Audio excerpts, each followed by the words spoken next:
Petrol और diesel के दाम बढ़ना जो है ये एक बहुत ही दुर्भाग्यपूर्ण है, क्योंकि इसमें जो छोटे तबके के लोग हैं उनको ज्यादा प्रॉब्लम होगी। जैसे हम हैं, हमारे बच्चे ग्रेजुएट है, उनको नौकरियां नहीं मिल रही हैं। 10,000 रुपये वो चंडीगढ़ में नौकरी कर रहे हैं। अगर हमारे पास गाड़ी है, कहीं जाना है, तो उसके लिए हम पेट्रोल भी कहाँ से प्रोवाइड करवाएंगे। तो इससे सभी चीजें जो महंगी होगी, खाने पीने की वस्तुएं महंगी होगी, तो हम इस गवर्नमेंट से जो है संतुष्ट नहीं है।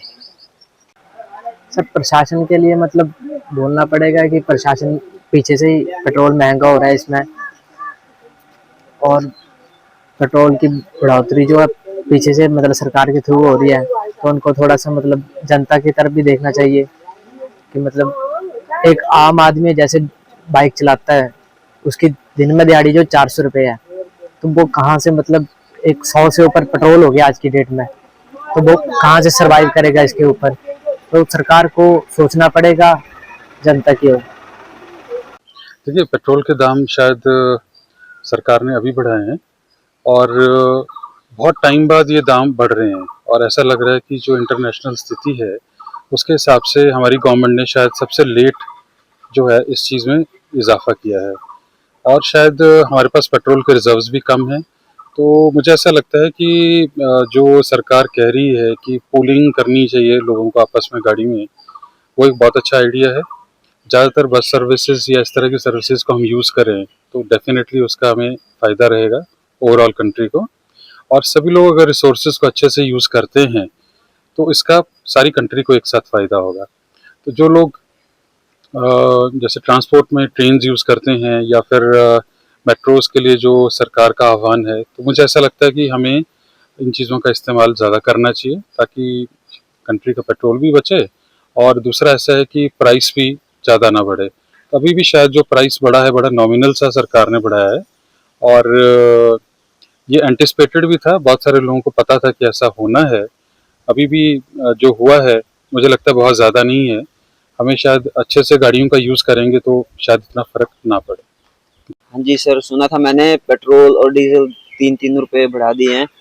महंगाई तो इससे बढ़ेगी क्योंकि इसमें ट्रांसपोर्टिंग में सबसे ज़्यादा असर पड़ेगा, और जब ट्रांसपोर्ट महंगी होगी तो उससे सभी राशन या रोज़मर्रा की जो चीज़ें हैं वो भी सभी महंगाई मतलब महंगी होंगी, और आमतौर से गरीब आदमी जो है वो इस महंगाई को झेलेगा। क्या मांग रहेगी मोदी जी से?